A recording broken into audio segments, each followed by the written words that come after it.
This is again sectional view of testis, और इस part में बेटा हम टेस्टिस के डिफरेंट पार्ट्स से रिलेटेड कुछ इंपॉर्टेंट फैक्ट्स और फंक्शंस के बारे में जानेंगे। तो टेस्टिस जो होती हैं ये पेयर्ड स्ट्रक्चर होती हैं, यानी ये पेयर में प्रेजेंट होती हैं, और ये रिप्रेजेंट करती हैं मेल गोनाड को। गोनाड्स क्या होते हैं? ऐसे ऑर्गन जहाँ पर गैमेटोजेनेसिस हो, साथ साथ सेक्स हार्मोन का सिक्रीशन हो। तो इस मेल गोनाड में मेल सेक्स हार्मोन का सिक्रीशन होता है, जो कि क्या होता है? टेस्टोस्टेरोन और एंड्रोजन्स। एंड स्पर्मेटोजेनेसिस भी यहीं पर होती है।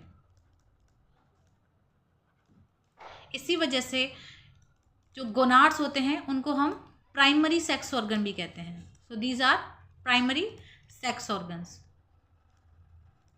ओके, जो लेंथ होती है बेटा टेस्टिस की, it is around 4 to 5 centimetre and width is around 2 to 3 centimetre. जो थिकनेस है that is around 1 to 2 centimetre. These are dark reddish in colour and oval in shape. So ये structure के बारे में हो गया। इसके बाद जो टेस्टिस होती हैं एक पाउच लाइक स्ट्रक्चर में प्रेजेंट होती है, जिसे हम क्या बोल रहे थे? स्क्रोटम।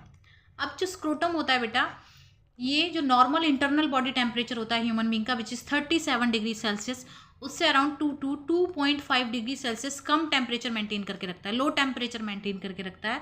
और this low temperature is very essential for the formation of sperms, यानी जो स्पर्मेटोजेनेसिस है वो इसी टेम्परेचर पे होगी। इसी वजह से जो टेस्टिस हैं ड्यूरिंग फीटल लाइफ, जो एम्ब्रियोनिक डेवलपमेंट होता है जब मेल का, वो during 7th month of pregnancy scrotum में आ जाते हैं। यानी बनती वो कहाँ पर है? एब्डोमेन में, but 7th month of pregnancy में वो स्क्रोटम के अंदर आ जाती हैं। तो इसी वजह से जो ह्यूमन और मेमेलियन टेस्टिस हैं उनको हम एक्स्ट्रा एब्डोमिनल टेस्टिस बोलते हैं, यानी जो एब्डोमेन से बाहर हो, that is why we are calling it extra abdominal, या फिर स्क्रोटल टेस्टिस भी बोलते हैं। स्क्रोटल मीनिंग क्या है? जो स्क्रोटम में हो, तो these are also called scrotal testis.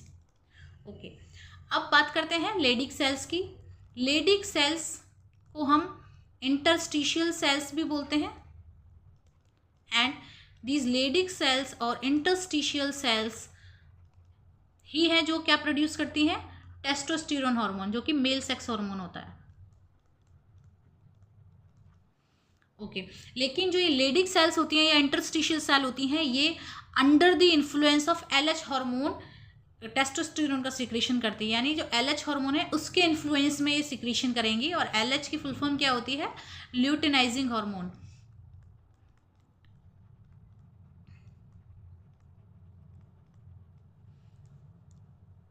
अब बेटा इसके बाद जो सेमिनिफेरस ट्यूब्यूल्स होती हैं, सेमिनिफेरस ट्यूब्यूल जो कहाँ प्रेजेंट होती हैं? These are highly coiled tubular structure, जो कि नंबर 1 to 3 हर चैम्बर के अंदर प्रेजेंट रहेंगी।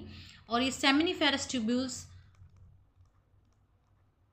का जब हम सेक्शन कट करते हैं तो हमें इसका स्ट्रक्चर कुछ ऐसा दिखाई देता है। यानी जो ये सेमिनिफेरस ट्यूब्यूल थी, ये ट्यूबुलर स्ट्रक्चर था, जब इसको हम कट करते हैं, इसका ट्रांसवर्स सेक्शन देखते हैं हम, तो इसमें हमें 2 टाइप्स की सेल्स अरेंज नजर आएंगी। इनको क्या बोलते हैं हम? तो इनमें से कुछ सेल्स को हम बोलते हैं स्पर्मेटोगोनिया, और कुछ सेल्स को हम बोलते हैं सर्टोली सेल्स। तो ये जो लाइनिंग है, इस लाइनिंग को हम बोलते हैं germinal epithelium. This is germinal epithelium. और इस जर्मिनल एपिथीलियम में जो सेल्स रहती हैं, दीज आर स्पर्मेटोगोनियल सेल्स और स्पर्मेटोगोनिया। तो ये हैं स्पर्मेटोगोनिया, एंड इनकी प्लॉइडी रहेगी 2n। और स्पर्मेटोगोनिया को बेटा हम मेल जर्म सेल्स भी बोलते हैं, क्योंकि ये मेल गैमेट्स बनाने वाली हैं, तो हम इसको क्या बोलेंगे? Male germ cells. और इनके आसपास कुछ पिरामिडल और कॉनिकल शेप की सेल्स प्रेजेंट रहती हैं बीच बीच में, और इनको हम क्या बोलेंगे? Sertoli cells. सर्टोली सेल्स को हम एक नाम और देते हैं, these are also called nurse cells. Okay, तो नर्स सेल्स क्यों बोल रहे हैं हम बेटा इनको? क्योंकि इनका जो फंक्शन है, इनका फंक्शन होता है नरिशमेंट प्रोवाइड करना, nourishment to the developing spermatozoa और स्पर्म्स।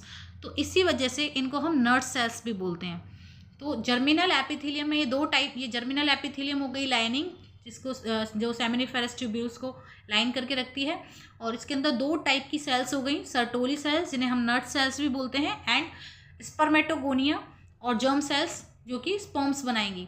यानी जो स्पर्मेटोगोनियल या जर्म सेल्स हैं बेटा, इन्हीं के अंदर मियोसिस होता है ड्यूरिंग स्पर्मेटोजेनेसिस, और स्पर्म्स या स्पर्मेटोजोआ बनते हैं जिनकी प्लॉइडी क्या होती है, हैप्लॉइड होते हैं। और इन स्पर्मेटोजोआ को ये नरिशमेंट प्रोवाइड करती हैं सर्टोली सेल्स। अब जो नेक्स्ट पार्ट है बेटा, विच इज़ एपिडिडाइमिस, इसका बहुत ही इंपॉर्टेंट फंक्शन होता है। तो इसमें तीन चीज़ें याद रखनी है कि जो एपिडिडाइमिस है वो स्पर्म्स या स्पर्मेटोजोआ को टेम्परेरीली स्टोर करके रखता है और यहाँ पर नरिशमेंट प्रोवाइड करता है टू द स्पर्मेटोजोआ। तो ये नरिशमेंट प्रोवाइड करने का काम करता है। एंड जो स्पर्म्स हैं उनको अपनी मोटिलिटी एपिडिडाइमिस में मिलती है। तो यहाँ पर स्पर्म्स मोटाइल हो जाते हैं, तो मोटिलिटी मिलती है in epididymis. So this is all about the structure of testis.